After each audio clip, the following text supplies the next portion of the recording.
and please welcome Phan Nu Thai from Greenwich, Vietnam.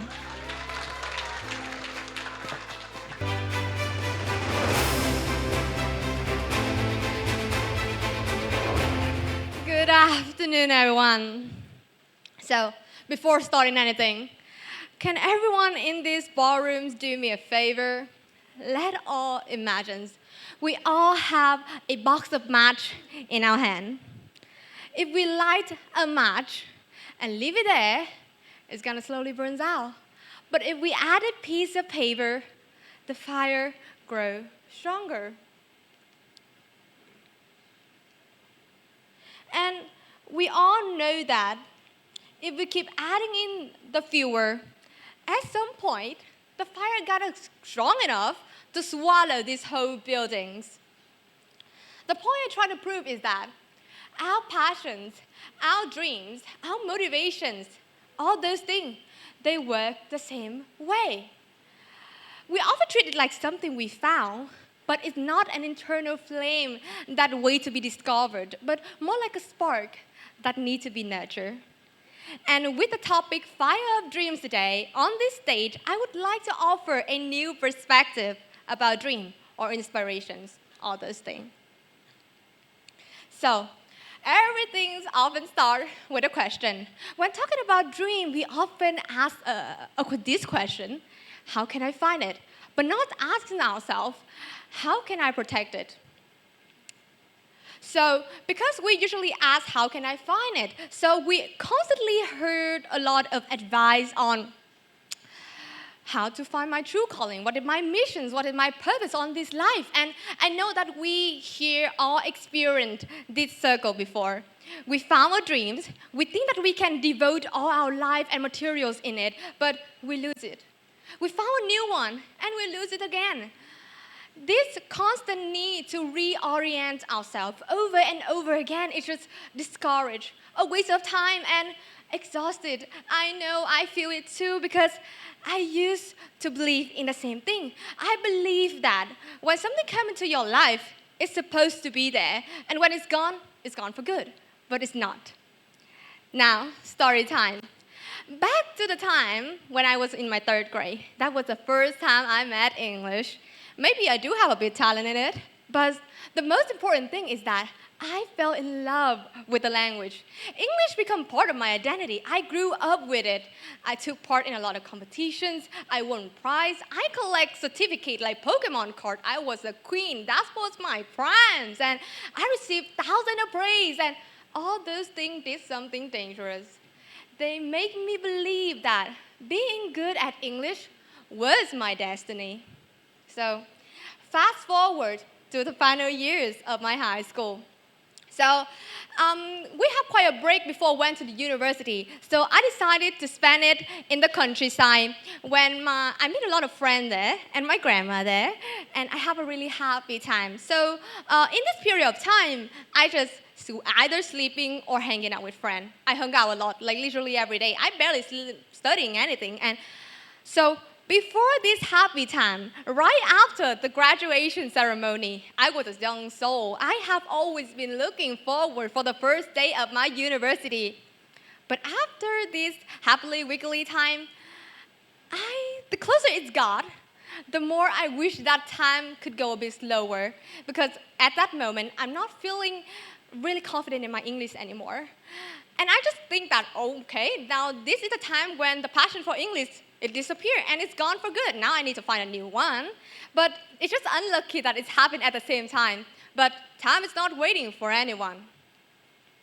So, at its core, the University of Greenwich is a nurturing environment. They provide thousands of activities, programs, clubs, communities for you to shine. And despite all the fearness, I decided to shine in.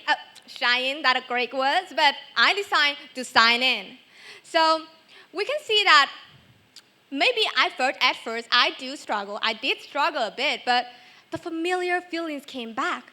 The curiosity, the eagles for English, it all came back. And that when it hit me, it's not that my passion for English changed, but the environment did. When I spend time with the people who value the language, who encourage me to feel English in my life every single day, I love it even more day by day. But when I spend time with people who don't really care about it and I start to ignore it, the love I go for it become less. And this loop it does not appear in this aspect of my life. They also appear in other aspects. And I know we all here experienced that loop before, that deadly loop, drain out all of our energy. So how to get out of that deadly loop? I'm going to share on this stage here today. But let's first end the story here. Move to the next. So let's imagine your dreams is a fireplace and your fireplace is the dreams, okay? Now, okay, I think that if I wait long enough, the fire gonna start to catch itself. So when put it in comparisons, the belief is become ridiculous. The belief of waiting for something and it start to catch itself is become really nonsense. So how do we actually to have a fire in our fireplace? So to be practical, first, we need to have a spark. There are thousands of content creators already talking about how to figuring out your mission. What is your spark? I know we all know how to do it, so I'm not going to talking about it today. We're going to focus on the two last steps. Step 2, you keep topping it up when it's empty. Third, you remove anything that could extinguish your fire. So when you put the formula into your dreams, in general, we will say, you add the right materials and remove the wrong one. They both matter. So the second step might seem really unnecessary, but let me explain. So some people, they want to break through. Some people, they want to go big, but they spend endless time with people who only talking about fear. That's just no common sense. If you want your car to move, you already have the key, but at least remove the brake that is blocking your wheels. Back to the tutorials. So, now the real question becomes, it's no longer how can I find my dream, but it's become how do we know which materials are right and which ones are wrong? This is what I did to realize all these things. Step 1, study those who are already living the life you aspire to. Work smarter, not harder. People already achieve it. Learn from them, study them, interview them to see what mindsets guide the way they think, what habits they possess, and do it every day. And you can have thousands of questions like that on ChatGPT or Gemini. Give me tons of questions so I can examine how people have a life like that, how these people have a life like that. And for taking examples, I did study about the life of people who really natural in speaking English. And I realized one really special secret is that they feel their life with English. The intensity of English they put into their life, that is what's important. And this first step gonna reveal the hidden gem. Second step, turn the lens back on yourself.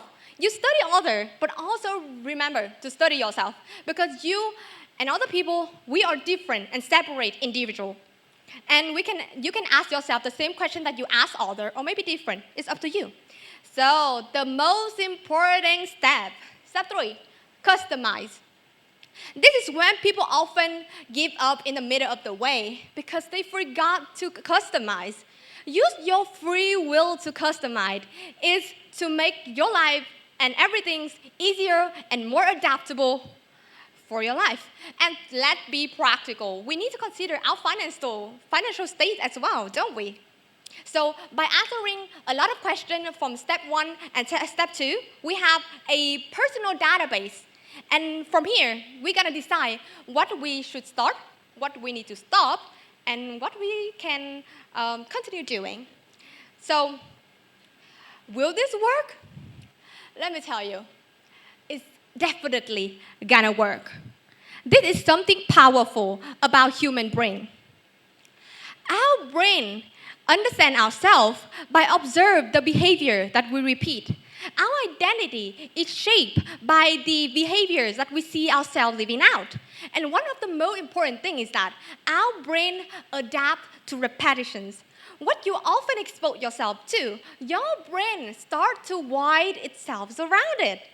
This is why people often say, if you want to know what type of person you are, just take a look at the 5 closest people around you.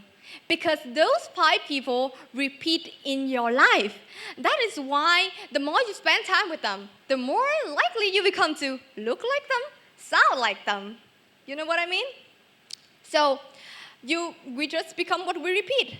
And by intentionally design a supported environment, you're not only rescheduling your life, but you are reshaping your self-concept, restructuring your brain, and create your new identity.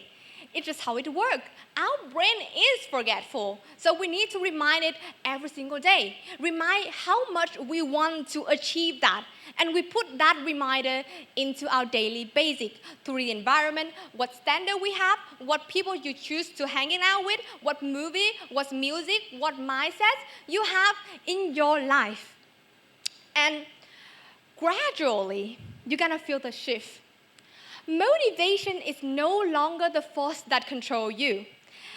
Passions is no longer something that you wait for because you already create the environment that everything can start from there. And remember, dreams don't die from lack of passion, they fade from lack of protections. And your future self, aka your dream self, not just magically found, but they in fact grow. And just the same as every other living creature on this life. In order to keep it alive, remember to feed it with the right materials. I hope we all success. Thank you so much for your listening today.